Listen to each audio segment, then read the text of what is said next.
Hello guys! Sa bidyong ito, tuturuan ko kayo ng addition.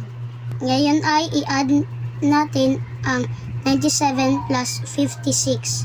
Sa pag-add ay uunahin natin ang ones place. Ito si 7 at si 6 at ay ones place. Ito naman si 9 at si 5 ay tens place. So ngayon mag-add na tayo. Uunahin natin ang ones place. 7 plus 6, ito ang ating 7.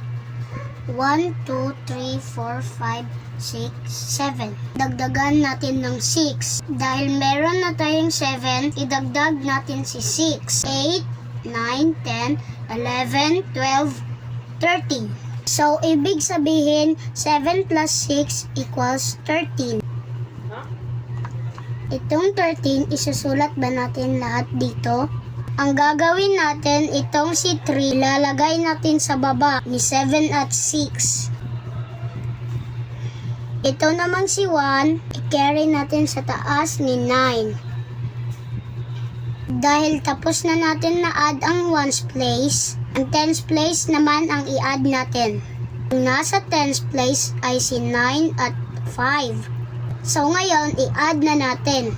9 plus 5, ito yung 9 natin. 1, 2, 3, 4, 5, 6, 7, 8, 9. Dagdagan natin ng 5, ito yung ating 5. Dahil meron na tayong 9, idagdag na natin ang 5. 10, 11, 12, 13, 14. So, ang sagot, 14. Huwag nating kalimutan na may nakakarry tayo na 1. So, 14 plus 1 equals 15. So, ngayon, isulat na natin si 15 sa baba. Unahin natin sa pagsulat si 5. Tapos, isulat natin si 1.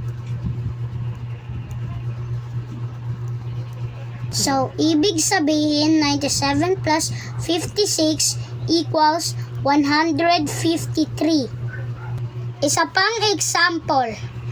8,765 plus 432 plus 1,089. 5 plus 2 equals 7. 7 plus 9 equals 16. So ngayon, isulat natin si 6 sa baba.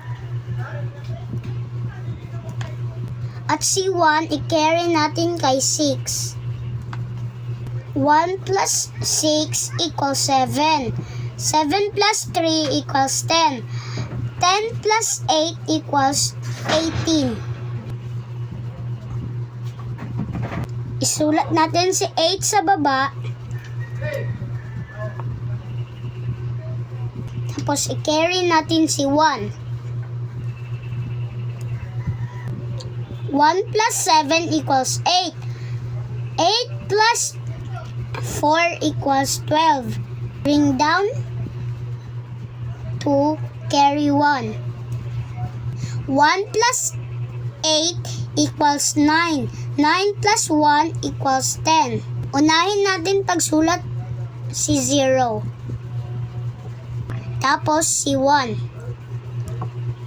Ang sagot natin, 10,286.